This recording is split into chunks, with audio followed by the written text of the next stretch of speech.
Now, again, this has been out. This is some old news, but I feel we need to put our perspective on this. I think it was about a month ago, maybe. It's been a minute. It's been a minute, but people are still talking about it. Um, Rob Zombie's Munsters trailer. Um, Now I know he's been working on this for a hot minute, well before the trailer. Everybody like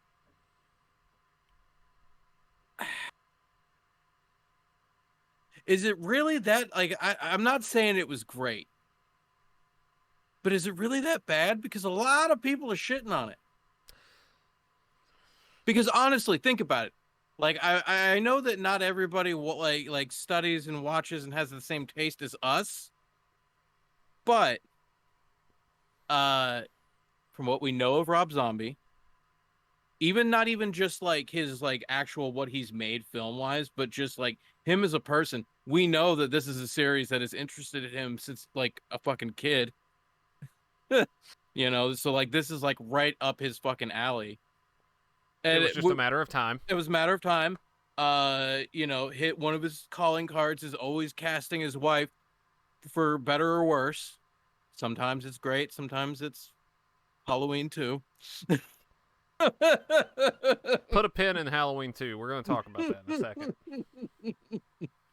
But I agree. With casting Sherry Moon, it is kind of a 50-50 chance. And honestly, it is 50-50 because there are movies that she does fantastic in, and then Yeah. others it's a caricature of Sherry Moon Zombie that she's playing, and it's not as good. Mm-hmm.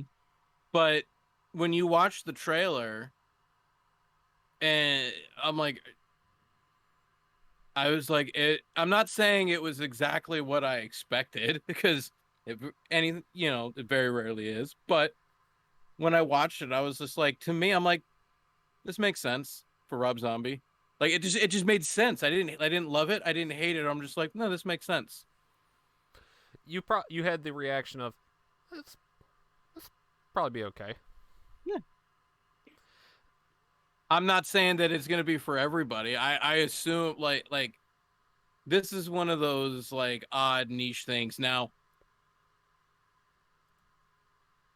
I'm wondering if that was a safe trailer though. It is a Where teaser. Yeah. So I'm wondering if when you actually watch it, it's got like fucking crazy, crude, modern adult humor. But it's rated PG. Oh, it's like officially rated PG. So it shouldn't Oh, go the way of some Rob Zombies. And Sparrow's right. The complaints about it being goofy, and all of the shit that I've heard about it, it is exactly how the Munsters mhm. was that I remember, and it is goofy. Exactly. Yeah, It's slapstick pretty much. yeah. But it was just like I understand again that it did not look like it was going to be like a huge success. Yo, what up, D? D. It didn't look like it was going to be this huge success or anything like that, but I'm just kind of surprised by how much hate it's getting. Like, I've not seen a single person who's even looked at it like that. Where like this makes sense for Rob Zombie in a normal positive light, not like a fucking Rob Zombie. Of course, you know. No, I'm not. That's not what I'm looking for. What I'm looking for is just some honesty. I'm like, look, it's every bit like if you know what the Munsters are, and you know what Rob Zombie is. This makes perfect sense to me. I don't understand. I haven't been to one of his shows, but my brother has. But I've also seen pictures of it. If you know what the Rob Zombie show looks like, Yeah, it was a match made in heaven. I mean, yeah. there's no doubt about that. I think this is coming from one social media group that I just left because they said that the Witch and the Lighthouse were overrated, and I thought that was kind of a that was kind of a weird thing to shoehorn into a regular conversation. You But know, whatever. I'll allow somebody to make a statement like that as long as they have like actual meaningful like bullet points that make sense, and they're not just being like, "No, it just fucking sucked." There you go. That was what the problem was. They didn't really provide any context for that. And then one person said they can't the movies can't be overrated because they've never even heard of them before. And I was like, okay, I'm out. I don't think you can get much meaningful conversation out of that. But anytime a Rob Zombie thing comes out, it's fashionable to hate on it because people kind of go back to Halloween 2 and what he did to that franchise, which is unfair because if you've ever heard Rob Zombie talk about Halloween 2, he's very upfront about it, that he said people got mad in the Halloween remake because they said it was too derivative. And I was like, well, that was what everybody wanted. So Rob Zombie said the same thing, which was, so I listened to their advice and I took it in a completely different direction, like way off the chart for the sequel because they said it was too derivative, and I didn't want to be too derivative of Halloween 2. I'm paraphrasing, obviously, but basically the long and the short of it was he was like, damned if you do, damned if you don't, because he said I could have given you a straight remake of Halloween 2.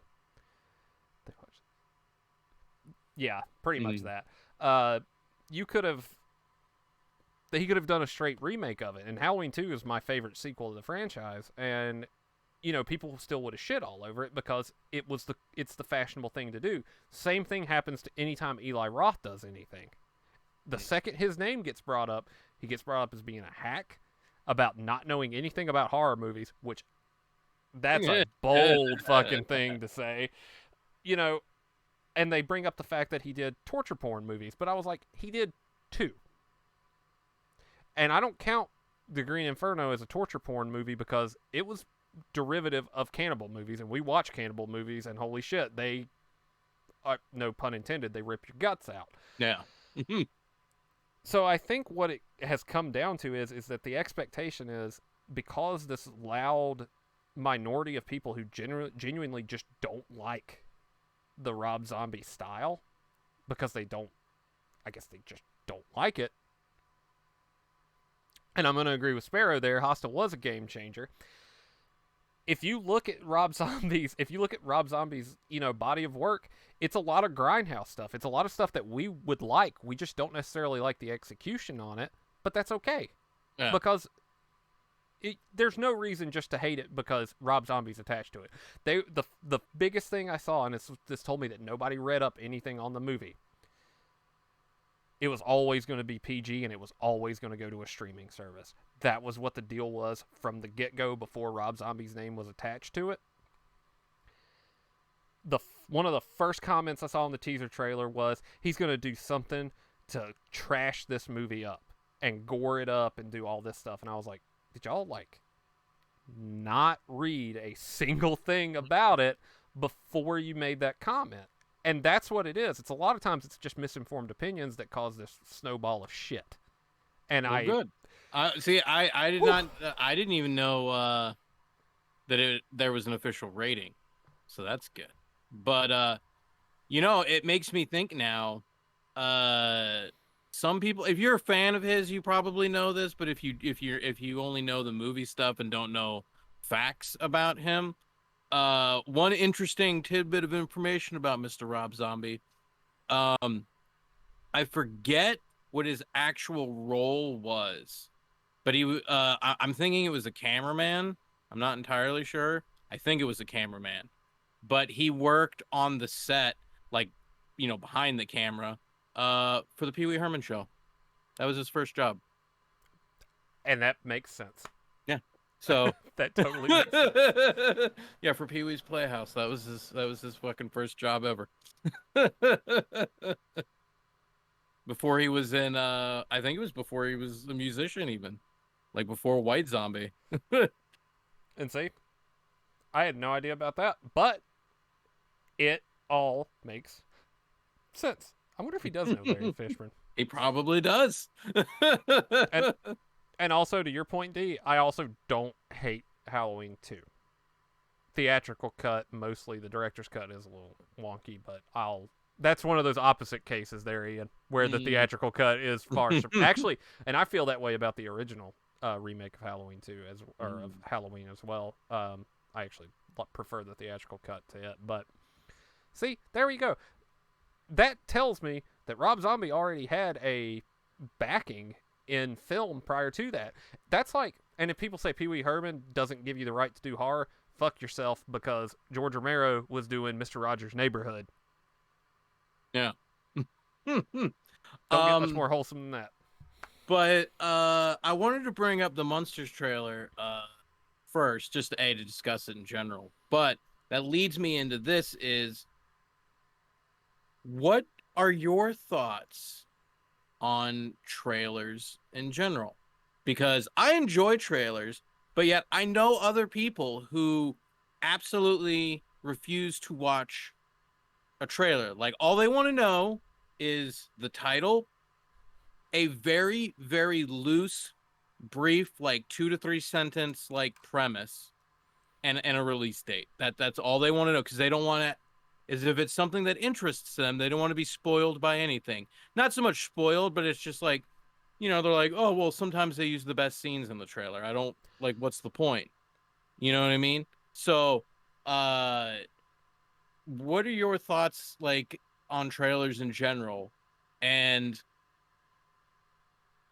do they help? Can they help or hurt? Can a bad trailer fucking hurt a good movie?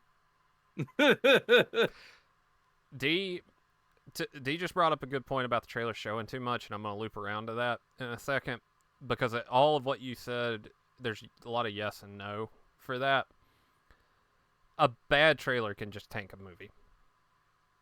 I mean, that's which a good trailer can get people into the theaters, and then when they get to the theater, it can be above their expectations based on the trailer alone. Prime example of that wasn't even a movie, it was a video game, and it was Metal Gear Solid 5.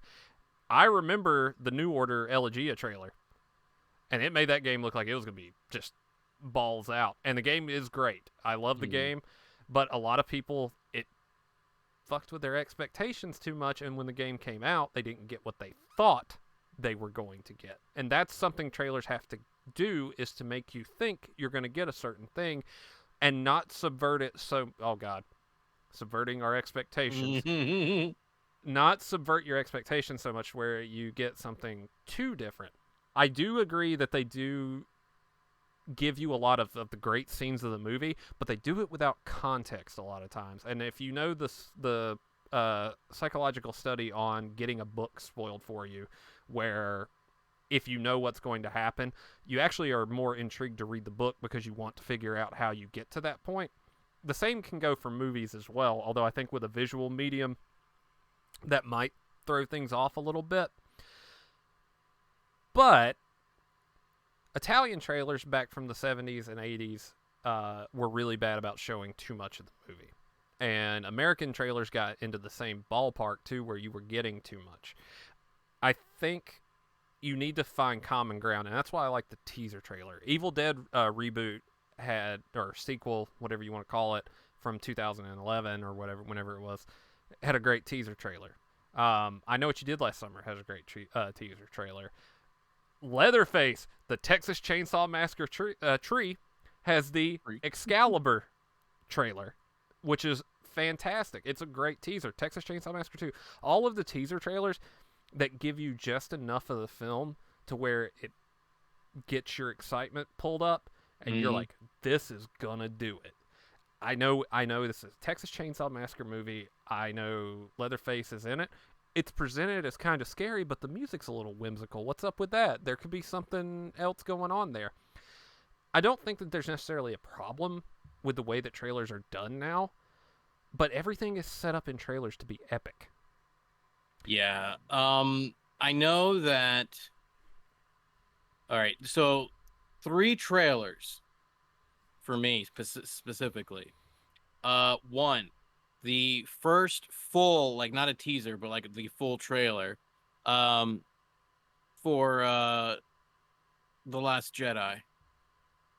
I loved that fucking trailer, because now we're not gonna get into again. These are all discussions for another day. But Yeah, yeah. I particularly enjoyed Force Awakens. I'm just gonna leave that as it is. I thought that was a good start. So I was very much looking forward to 8. And I saw the trailer. Trailer was fucking awesome. And then I remember the entire time sitting in that theater after, like, the first half hour happened, and then from that point forward, I was sitting there the entire time, and I'm like I was having this internal conflict where I'm like, do I do I think a Star Wars movie sucks? You know what I mean? Like I was like, what's happening? Like, again, conversations for another day. But that's what that trailer, like, the trailer hyped me up too much. Now, on the other hand, um on the other hand, uh I enjoyed Man of Steel, the first Henry Cavill Mm. Superman movie. But anytime I try to rewatch that movie, I'm like, I don't know if I want to put the investment in watching that movie. Not that I think it's a bad movie. I just, for some reason, feel like it's a physical task to watch that movie. But the third trailer that they made for it, to me, it just sums up the Superman story fucking perfect, and it's great for, like, I would much rather watch the trailer than the movie. And that's the opposite effect that you don't want to have happen, but I get it. There are plenty of movies I think like that where the trailer does kind of outweigh it after in hindsight, where you're just like, that's the movie I want to watch, not what I got. And although a conversation for a different time, The Last Jedi is a great example of that, and not going to kick it while it's down, because that movie is going to stay down probably for the next 15 years until it finds its audience again, which I think it will. Yeah. I think it will. Um, but there's a there is that balance. There's that delicate balance of being able to get the point across, and not necessarily what D's saying, where you ruin plot secrecy. Although they do that a lot. Gemini Man was on TV earlier, and I remember that the trailer completely spoiled the fact that Will Smith is fighting himself in the movie. But that would be the same thing as if you watched the Fight Club trailer and you found out that Tyler Durden was Edward Norton the whole time. I mean, that's the same sort of shit that they do in trailers that kind of takes you out of the thing. I would much rather moving forward. Although the Watchmen trailer gets a pass because that one was long and it was epic, but I fucking love it and I love the movie. I would say cap your trailers out at about a minute and a half, just between teaser length and full length trailer length. Give us something to go off of. Give us a hook. That's what a teaser's supposed to do. It's just supposed to hook you in. And then... Well, all right, 30-year-old boomer's going to come out real quick if you don't mind. The internet kind of ruined everything. Because now you know way too much about, and we've talked about it before, you know way too much about the movie before it even comes out. Well, that's what I was going to say, is particularly of movies that have like a more of a comedic shine to them than other genres. Mm-hmm. It's cool, but it sucks at the same time. Is like, I prefer watching Red Band trailers, but you get all like all the best jokes in the movie. You get the money shots really condensed down into one, yeah. So, but yeah, it's weird. Trailers are, it's weird. It's like, do we show this? Do we not show this? Like, that was the thing too. I remember those Spider-Man No Way Home fucking trailers. Like, everybody kind of knew what the fuck that movie was going to be about, but nothing was confirmed.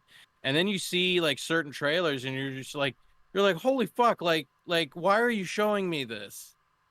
Like, a even more perfect example was the Doctor Strange 2 trailer when they fucking showed fucking Patrick Stewart. I can't believe I still haven't seen the movie yet, but That I've seen the trailer, and that that whole scene is like the money fucking scene right there. And granted, that's not the main, like there's a lot going on in that fucking scene, sure. but with the main hype being the whole how when are the mutants and shit gonna show up? Like, why are you gonna show him on like when I'm fucking watching TV? When I'm watching my celebrity mediums and stuff, why are you gonna show me that Patrick Stewart's in Doctor Strange too?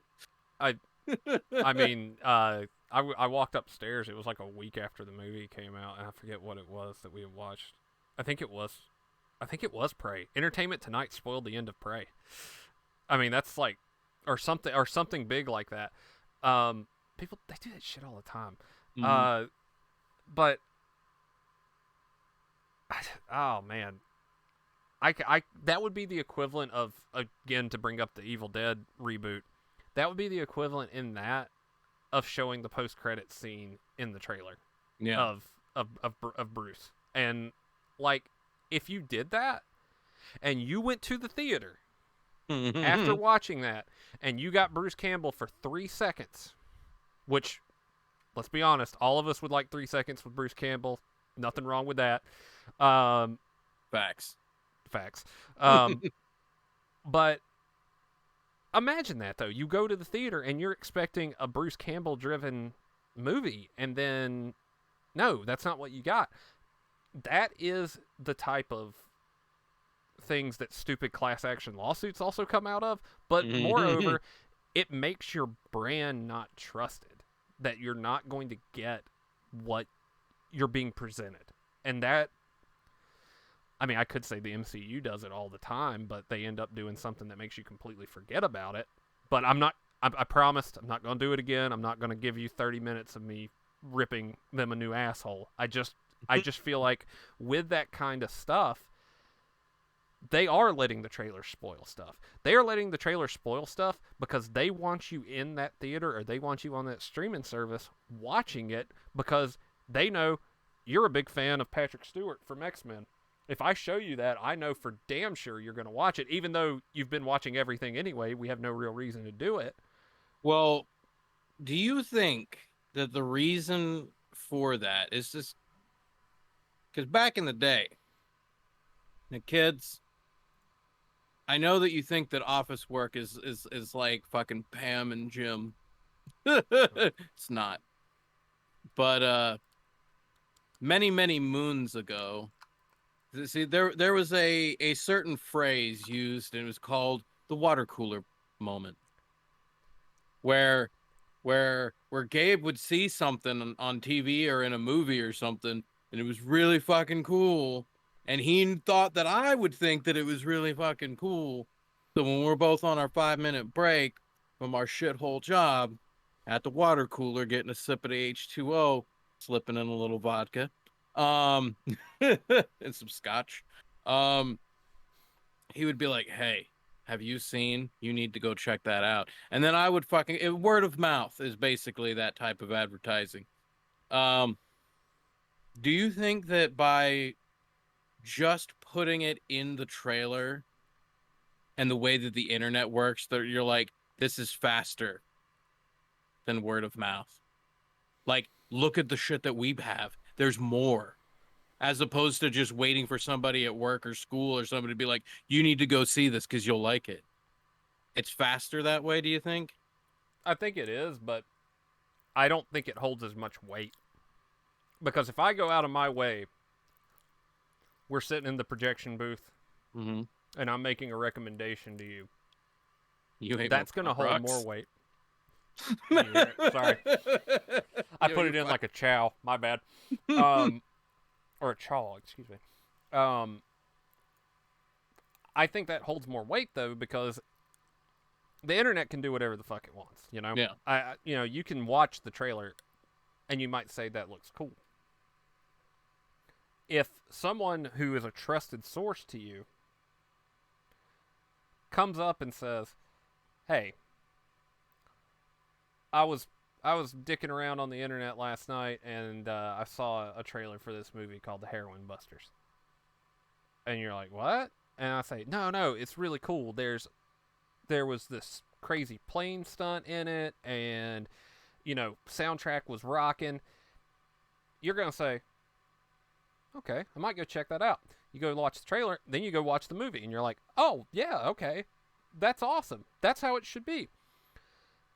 Just because someone, retweets a trailer for a movie, yeah, I'm gonna watch it.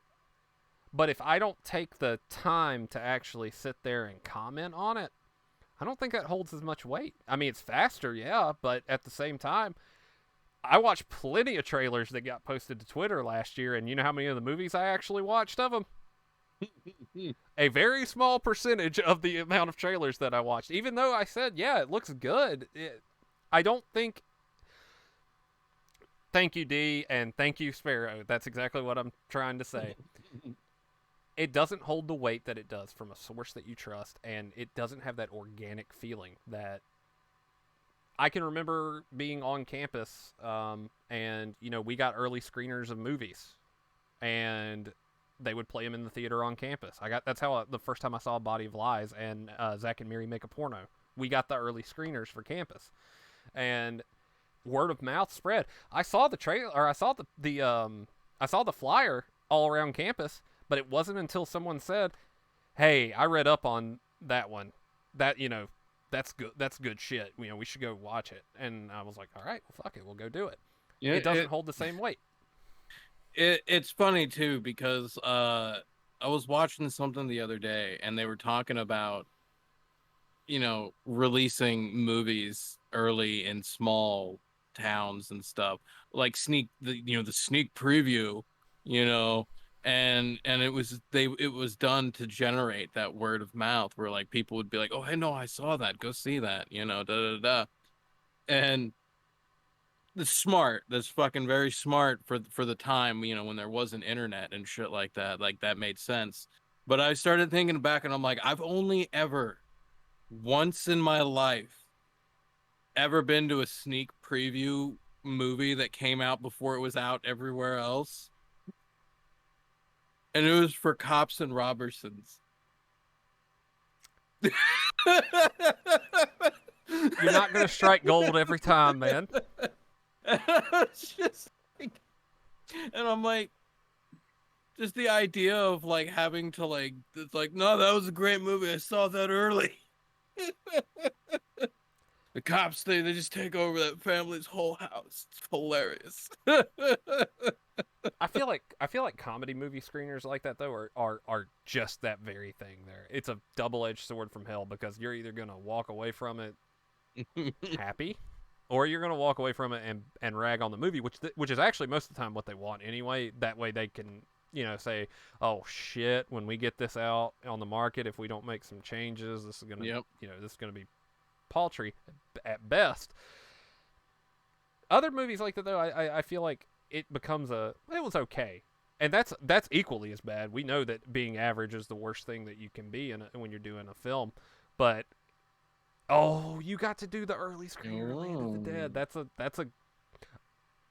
another favorite of mine. But yeah, I think with that kind of thing, now granted, I don't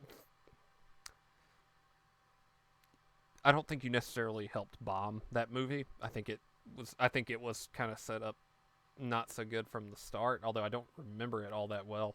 And that kind of thing can backfire, but I think the organic nature of it, because you can use the internet to have that organic sort of thing where, yeah, I went and saw a test screener, and then it's going to turn into one of those blogs where before they get to the review, they tell you, back when I was a kid on the farm, I too made my own 35 millimeter reels out of the tobacco we grew here, or some shit like that. You'll get that. But there's something different about that in-person thing where you are around people and you say, hey, I saw Cops and Robertsons, and you can probably skip that one. Or I went and saw Land of the Dead, and I had a pretty good experience with it. There's something to that, genuine. That's the word I'm thinking of, or I was trying to think of. Genuine. We want a much more genuine opinion on things rather than this sort of copied and paste consumer thing where it's like, yes, I did go see this movie and it was okay. Good. Hmm. Well, I like trailers, but it they are weird. They're their own they're their own beast. I don't know how often it happens. I assume it happens less frequently than one would like, but I could be totally wrong on it. But if it's the director of the actual movie themselves that are kind of like in charge of the trailer, then I Mm-hmm. think that's good. I don't think that happens as often as one would hope. Uh, I know Kevin Smith usually makes his own trailers for all of his stuff, but that's again usually his stuff only serves his fan base, which is fine. But but then you have situations like the first Suicide Squad movie where they had some outside company make that amazing fucking trailer, and then you go and see the movie and you're like, what the fuck is this bullshit? Deception is what that was.